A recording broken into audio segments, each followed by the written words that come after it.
When we suspect that something is wrong, we normally do tests, what we call as triple assessment, clinical examination where a doctor touches and feels, and then we do a mammogram and ultrasound of the breast. And then the most important thing is a biopsy. What we mean by biopsy is taking a little bit of fluid or tissue from the area where we are concerned about and sending it for pathology. Now this, we don't like to do it blindly, assuming that this is where it is and just poke blindly. We do what is called as an ultrasound guided biopsy, where we see, actually we do an ultrasound, keep seeing where the needle is going. We make sure that the needle is right inside the lump or the area of interest wherever we want to biopsy, and then take that tissue, send it for pathology.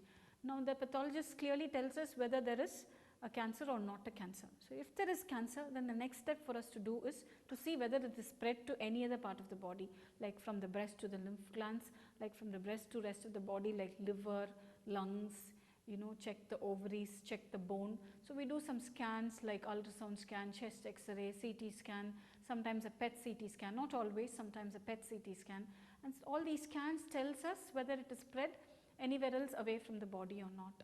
And then based on this information, then we also get the patient ready for other treatments like surgery and chemotherapy. So then once everything is ready, then we look at treatment options.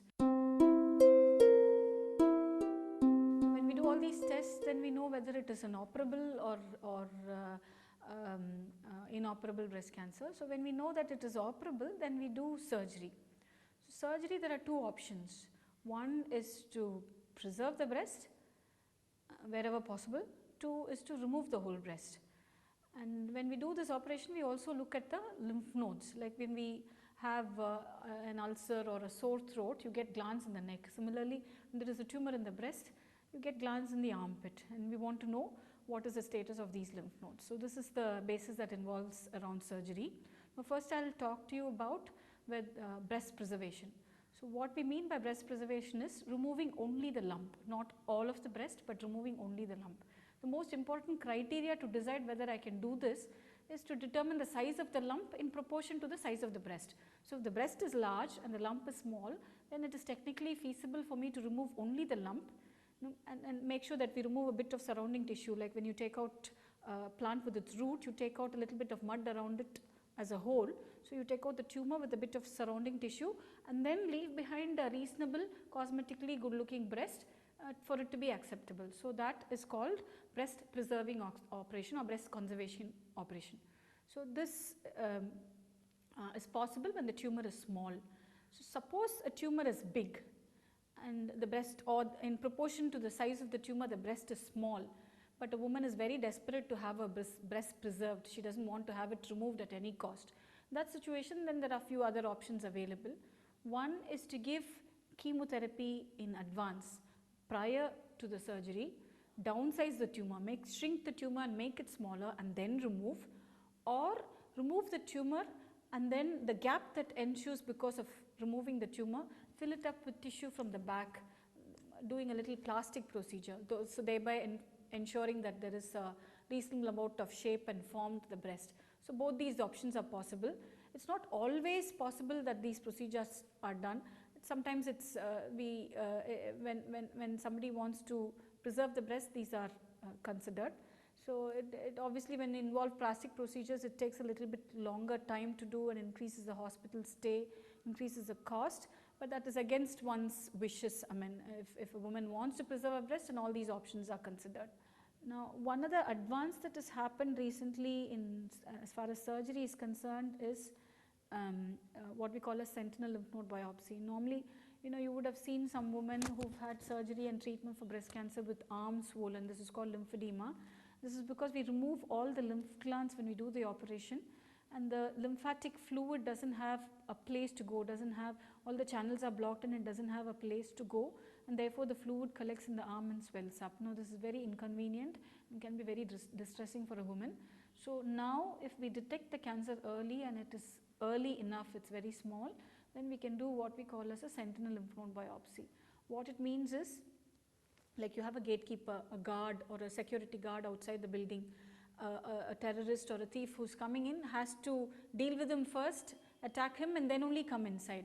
So similar to the same concept, this first node that is there in the armpit, this fellow has to get involved first with the tumor, before the other lymph nodes get involved. So we take out, as a surgeon, my job is to identify this first node correctly, take it out and send it for testing.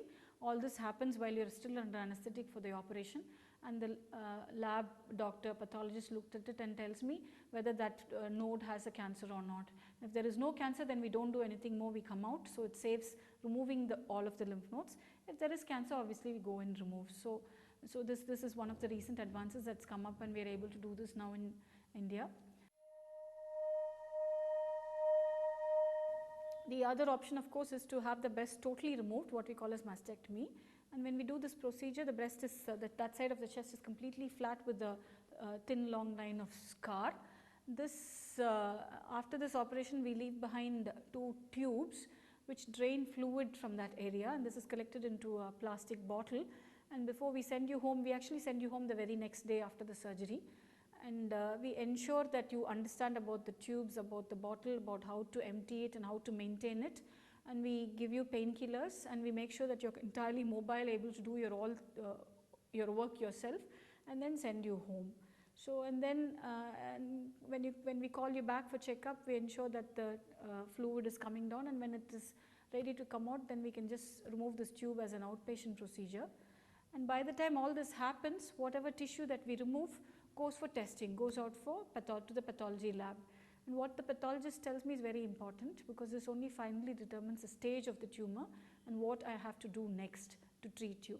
So this information tells me about the exact tumor size, how big the tumor is, and what type of a tumor this is, whether there is any surrounding area of other tumors, what grade. Now what I mean by grade is different, stage is different. What I mean by grade is how much has it changed, how much has the cell changed from the parent cell. So if there is some resemblance to that of the mother cell where it originated from, then we call it grade 1. If it's totally unconnected and it has changed so much that I can't recognize from where it started from, then we call it grade 3. So in between it's grade 2. So this information is very useful for us to determine what treatment we're going to give, and then we check whether this is spread to the lymph nodes or not. Now if it is spread to the lymph nodes, how many lymph nodes are involved? Now is this tumor growing with the help of hormones in your body, what is called as estrogen receptor? Is it estrogen receptor positive? So what we mean by positive, actually positive now people get worried. Positive estrogen receptor positivity is actually good news, because we know when the tumor is growing with the help of estrogen, we can easily cut off that estrogen and stop the tumor from growing. So like, you know, a plant grows and you add fertilizer, it grows, stop the fertilizer, stop water, it stops growing and it dies, something similar. So the estrogen is cut off very easily by giving tablets, and we can also block the seat where the estrogen sits and works. So that is also easily possible with tablets, and these are non-toxic, very easy and very affordable treatments, which is very useful for preventing recurrence. This is called hormonal therapy. Now we also learn from the pathology report what is called as HER2 status. Now HER2 is actually another receptor which when it's a protein which when overexpressed can result in some amount of aggression in the tumor growth. So when we know that this is there, then we have medicines what we call as trastuzumab, Herceptin. This medicine is used to prevent or block this HER2 receptor and therefore prevent it from dividing and growing and recurring again. So these treatments are possible. Then once all this information comes back, then we decide whether a lady needs chemotherapy, radiotherapy, and as I said earlier about her hormone therapy and Herceptin. Everybody's fear when we have a mastectomy is the asymmetry, you know, one side there is the breast, other side it's flat, and people are worried about body image, cosmesis. There are two things one can do. One is a temporary solution where you use artificial breast, like I wear a glass, I take it out when I want to, I put it on when I want to. Similarly, you can use this artificial breast, or what we call as prosthesis, which is available in cotton, latex, silicone, and this just goes into your bra and you can just wear it when you want to and take it off when you want to. It gives your external appearance as normal as you were before surgery. That is one option, that's a temporary option. A more permanent option would be reconstructing the breast. So this we do sometimes at the time of primary surgery itself, more often delayed reconstruction. We do it a year or two down the lane after all the treatment is completed. We make sure that you're disease free and then give you, depending on your body, how your shape of a body, we decide whether we need to take a tissue from your back or tissue from your lower abdomen where there is a lot of fat for all of us. Take that and reshape it into a new breast and create a new breast. And we can even actually make a nipple areola where we actually tattoo it with color so it matches the color of the opposite side, and recreate a nipple also so it looks as natural as it can be. So obviously there will be scars, there will be scars in the place where we remove tissue to create this breast, and there will be scars in the breast where we do it, and this tissue is only a shape. It does not have the sensation that a normal breast or a nipple will have. So but it gives a shape and it gives a body image that one is confident with. So these are reconstructive possibilities. And sometimes we also use an artificial implant, a device, it's like silicone or saline gel that is actually placed in a pocket under the muscle over your chest, and this is expanded enough to match it with the other side of the breast, and it gives a good shape. So that is also possible, and all these techniques are now possible in our country. This is called breast reconstruction. We give chemotherapy when the woman is young and the tumor is more than 2 centimeters, when it has already involved the lymph nodes, when it is grade 3, when it is estrogen receptor negative.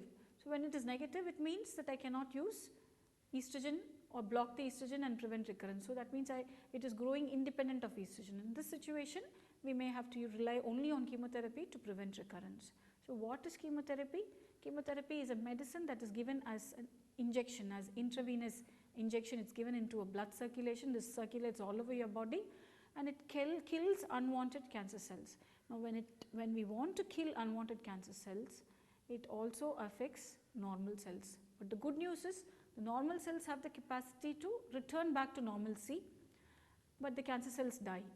So we use this property of this cancer cell and give repeated injections, say sometimes 4 injections, 6 injections, 8 injections, depending on the body, depending on one's physical condition, depending on the disease status, we decide how many we have to give, and this is given at a gap of every 21 days.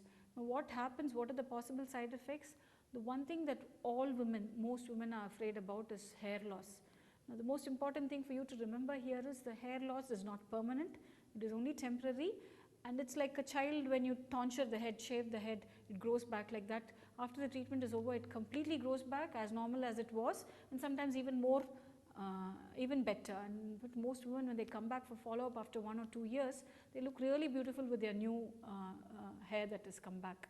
So it is, what I want to emphasize again is that it is not permanent, it's a temporary problem. And lots in the temporary period, interim period, it hurts to see it falling, and it also makes it difficult for you because you have to explain to people outside that it's falling because of treatment. So maybe to avoid all this embarrassment, what one could do is, like if there is a possibility, some customs, some culture where it's easy for us to shave off the hair and give the hair as offering to God or whatever you believe, before the treatment starts, it becomes easier for you to cope with that way. So if it is possible for your family with you, then get it done before the treatment starts. 2, there are various, you can shave it and or otherwise can use wigs that are available, which can be actually, if you go to a professional wig maker, before the hair falls, they can actually look at your face and do it as natural as it can be for you, or on the other hand, you can be completely bold and choose a new different hairstyle altogether. It's entirely up to you. If you didn't want any of this, you can just simply use scarves or not use anything at all. It's entirely up to you, but what I want to emphasize here is hair loss is temporary. So the other side effects that can happen with chemotherapy is, of course, tiredness, nausea, vomiting. There are medicines available for all this now, and most women with appropriate medication don't experience all these things. One other thing that can happen or that one should be aware of is the decreased immunity that one goes through with chemotherapy. So because the white cells are the cells that protect you from infection, and these cells are affected by chemotherapy. The production of these white cells come down with the chemotherapy, and because the white cells are not there to fight the infection for you, you're more prone for infections. So when you have chemotherapy, it's very important to avoid crowded places, avoid people with overt infections. So somebody, a child is coughing, sneezing in your house, or your husband's having a cold, avoid them, stay away from them. So these are little precautions that you could take.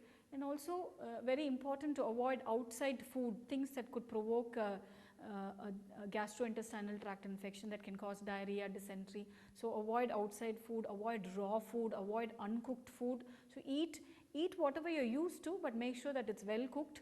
Then avoid reheating and refrigerated food. Avoid things like cheese, which are like unpasteurized milk, cheese, raw vegetables, raw fruits, nuts, raisins, spices. All this could potentially harm you. So avoid all this. This is only temporary again during the time of chemotherapy. Once chemotherapy is done and over with, you can return back to your normal lifestyle.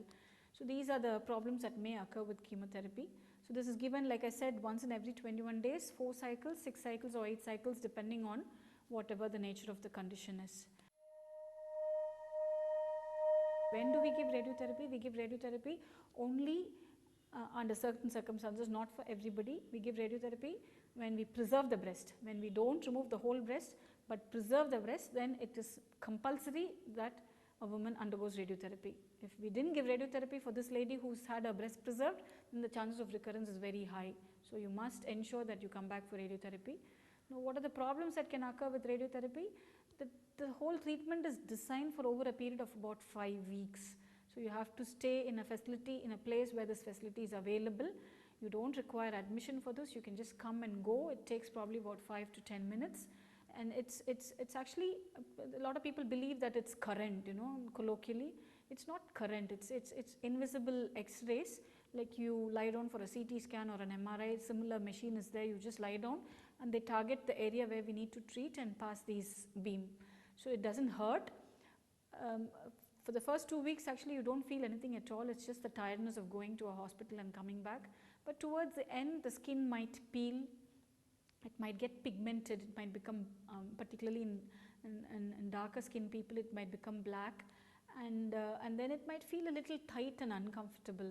So those are the possible side effects of radiotherapy. But over time, all this changes and it gets back to as normal as it can.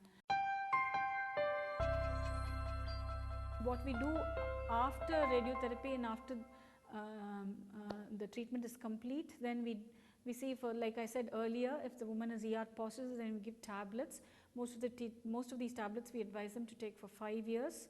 As I said earlier, these are relatively non-toxic, no major side effects. The only thing to watch out for with some tablets, there can be some bone loss. So we ask the woman to take calcium along with these tablets and some other injections to prevent this bone loss. These are of course not very toxic, not very expensive and very easy to undergo.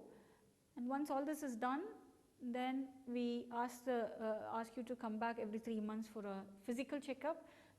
When you come back, unless you have a particular issue or a problem, we don't do routinely tests in the lab or X-rays. Only once a year we ask for X-ray of the preserved breast or of the opposite breast, what we call as mammograms. And then we do ultrasound scan of the abdomen. We do look at your uterus if the uterus is preserved, and we look at